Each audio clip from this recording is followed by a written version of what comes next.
So we're learning of an aggravated robbery that was reported in Jonesboro this week. The report is that it took place on Monday, but a lot of us saw it in the blotter report that was sent out early this morning to the media.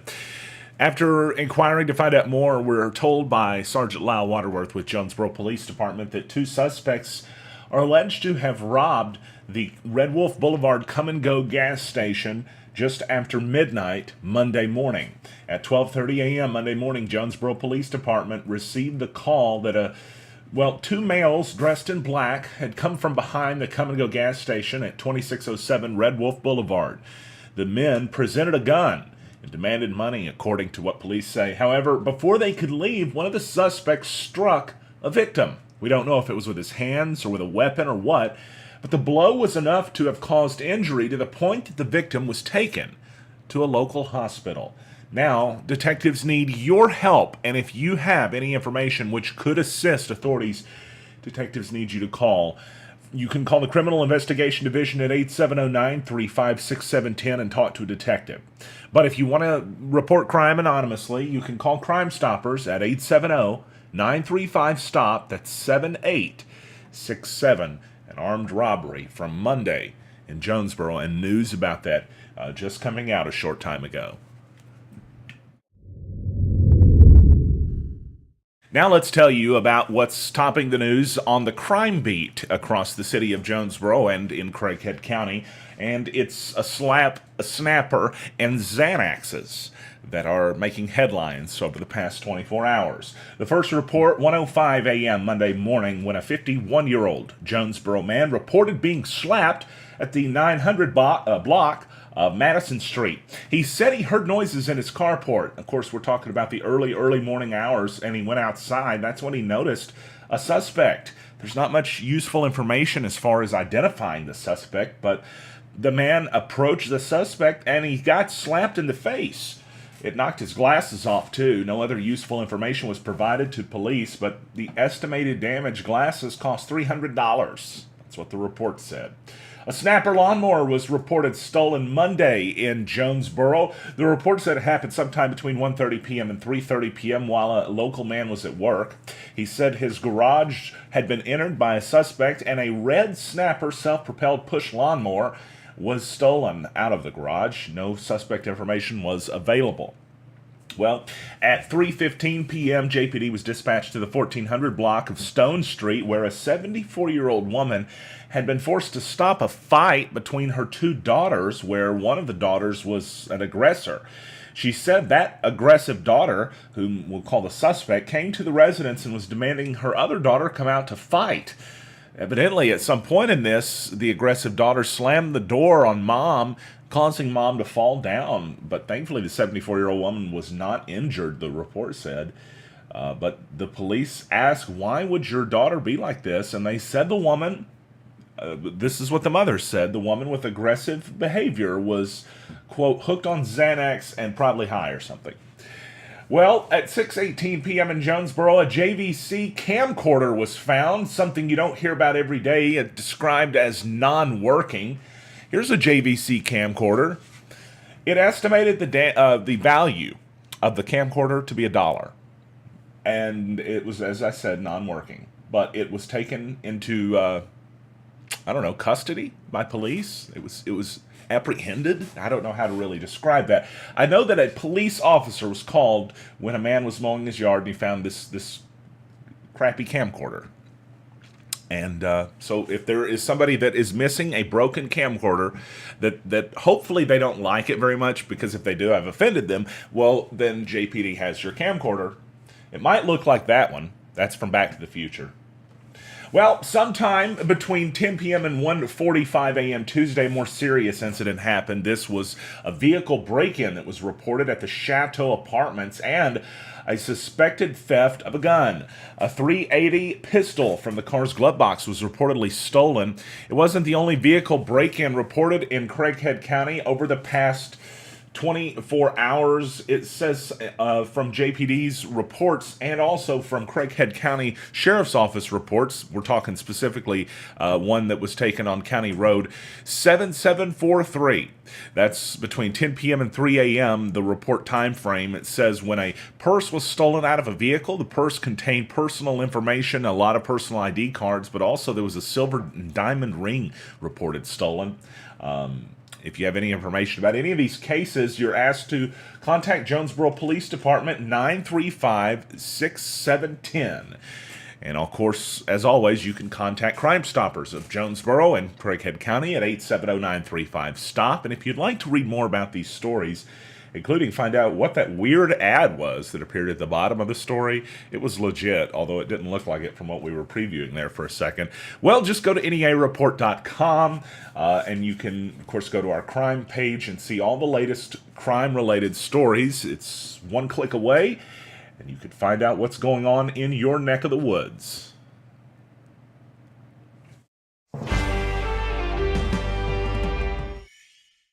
First reported on NEA Report was the resignation of Police Chief Chris Kirksey from the city of Walnut Ridge. Yesterday, we found these photos sent along to us by an anonymous source that showed Kirksey dropping off his uniforms. As we went live from what appeared to be the end of his tenure, we did find out in an official word that was sent along to us later on that we posted on NEAreport.com that he had indeed resigned. The chief of police resigned Monday afternoon, and this all follows video showing him writing tickets to a man who tried filing complaints against an officer that was seen on video clearly in the wrong, attacking a man and then falsifying charges against him before letting the man go. The irony is the falsified charges ended up being the tickets that the chief of police actually issued to the man, Adam Finley, the railroad worker, who tried to file a complaint on Mercado, the officer who had attacked him. But those tickets then were pursued into charges by Deputy Prosecutor Ryan Cooper, but they were thankfully thrown out by Judge Adam Weeks.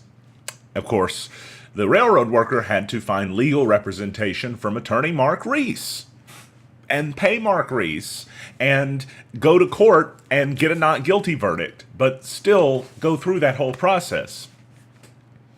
And that was all because he tried to file a complaint against an officer who was shown on video completely out of line. Every police chief I've talked to across NEA tells me that. So we know that. But as we found out yesterday, just about 1 month after he had gone on his paid administrative leave, Kirksey is now gone as the police chief. He never returned to the job after NEA Report first showed you the video of the police chief ticketing the railroad worker, along with telling his wife that the railroad worker was in the wrong before she ever had a chance to see the video. She would later go on to divorce Adam Finley. And both told me in confidence, with the ability to report it, but outside of each other knowing it, before the other had been reported saying it, each told me that was probably the biggest reason why their marriage ended. Well, now the police chief career, at least, of Chris Kirksey in Walnut Ridge has ended. He was seen carrying bags of his uniforms into the police station. Coming out, it was an officer bringing a check. It appeared right there. It was Kirksey's resignation that was accepted by Walnut Ridge Mayor Charles Snapp, who forwarded it along to us. We posted that at NEAreport.com if you would like to find out more or read about that. There's also some more photos you can see, including a photo right here that shows the Walnut Ridge mayor when he was also at the police station yesterday during all of the resignation such activities, but he left shortly thereafter. In fact, that photo was with the vehicle in reverse, it looks like.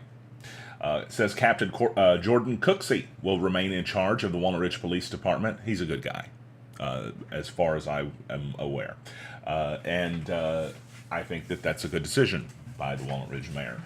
It says the Walnut Ridge mayor's resignation letter right here. It begins from Police Chief Chris Kirksey, the former now. by saying it's been an honor and privilege to work here. It says since he was appointed as the police chief February 2015, he thinks they've accomplished a lot, along with other departments and team members collectively giving our best, he said, to make this city strive for more than it has in decades past. You can read the full thing at NEAreport.com. However, it was and still is probably one of the top stories of the day, as it was the top story on the head of the Jonesboro Sun today, the front page of it at least. And again, a first we reported here on NEA Report, the Walnut Ridge police chief has resigned.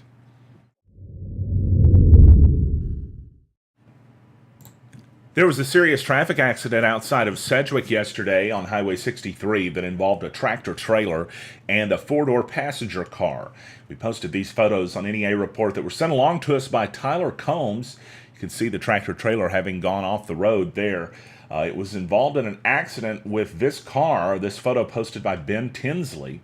A blue four-door Honda passenger car that apparently you could see kind of the line kind of grinded down the side of it there. It almost made it look like that it had changed lanes or hit the truck that way. But apparently one person that was in comments, at least, reported that the vehicle had gone was going the opposite direction of the truck whenever it had somehow drifted over and clipped it on the passenger side. Now, I don't have that confirmed from authorities who are mapping this whole thing out and investigating it. I do have a word from somebody that said that the kid who was driving this car is thankfully okay. It was a younger boy. Apparently, he's got some scrapes, but he's fine.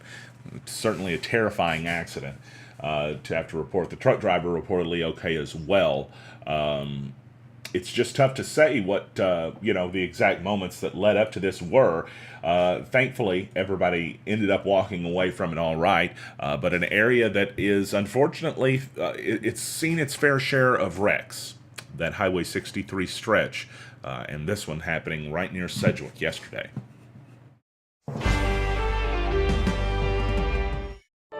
Specializing in unloading contents and packet moves, fully insured and licensed, The Moving Company is the only company to call for your next move. The Moving Company's award-winning team will quickly, safely, and efficiently move your belongings where you need them, whether it's across town or across the country. The Moving Company.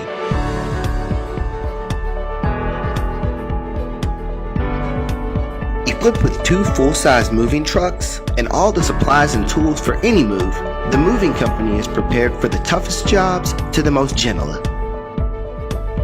To book your next move, give us a call at 882-2842 or send us a message to our Facebook page by searching The Moving Company.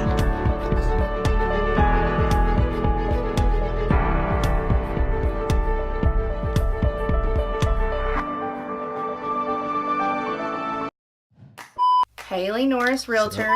Should I make my hair go like this? Whether you need to buy, sell, or lease. Haley, can I use my hands? Or is that, where are my hands? Where do they go? Just say, Haley. Just like Haley. Whether you need my expertise. Haley Norris, realtor.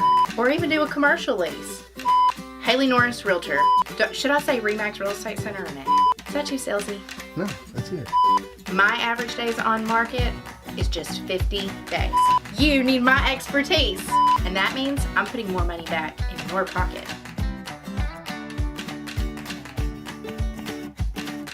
Family Medical Clinic of Walnut Ridge and Bono are your neighborhood healthcare providers, and we're now accepting new patients. We know you have a tight schedule, so we're here 6 days a week at both locations from 6 a.m. to 7 p.m. Walk-ins are welcome. In Walnut Ridge, stop by 1045 West Main Street or call us to make an appointment, 886-8300. In Bono, we're on Highway 63 North or call 930-9990. Walnut Ridge Family Medical Clinic and Bono Family Medical Clinic, here for you when you need us.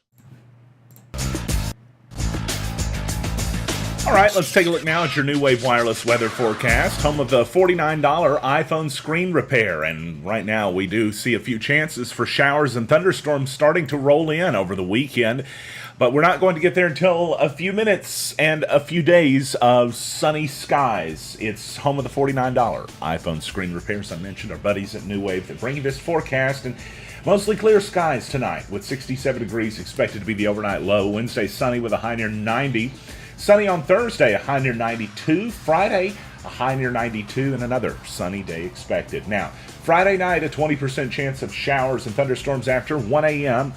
starts to roll in. Saturday, it's still 20% of a chance. That's why you see a partly cloudy day for the most part on your Saturday. Sunday, a 40% chance of thunderstorms, and Monday, a 50% chance of thunderstorms. Yes, we are dealing with more of the possibilities for severe weather to roll back in as the weekend rolls around, but we're not going to get there until we enjoy a whole week of sunny and nice days. In Jonesboro this afternoon, it was a gorgeous day, and we're looking at fair skies right about now.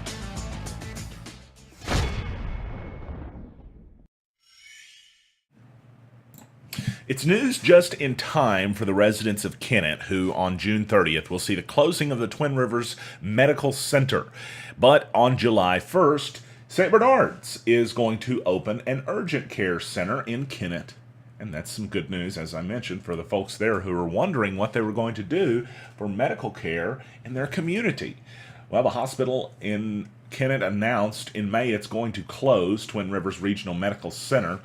It was initially going to close in the end of July, but they had to move that up a month at the end of, this month, I guess it is now. But the center is going to be located, the urgent care center, at 1312 First Street in Kennett, and the hours of operation will range. They're going to have to determine that. The services will also vary and range from stitches to minor surgeries, according to the report from our buddy George Jared, Talk Business and Politics. It's Chris Barber, their CEO of St. Bernard's, that said that they're excited to come on board and provide essential services for that area, too. Twin Rivers, according to KIT, suffered from a number of financial problems over the last several years. The hospital did employ, or I guess does still employ, about 300 folks. Job fairs have been held in the area for the new urgent care center, St. Bernard's said, and they've received a lot of applicants that did work at the hospital, too. And if you didn't know, St. Bernard's is also right in the middle of a huge renovation project in Jonesboro. If you drive downtown, you're going to be hard-pressed to miss that one. But it's going to be construction that's happening at least to a degree, or the creation of a business in Kennett that St. Bernard's will be involved with, and hopefully one that's going to help bridge the gap between where things were with the hospital before and where they're going to have to be now with the closing of the Twin Rivers Regional Medical Center.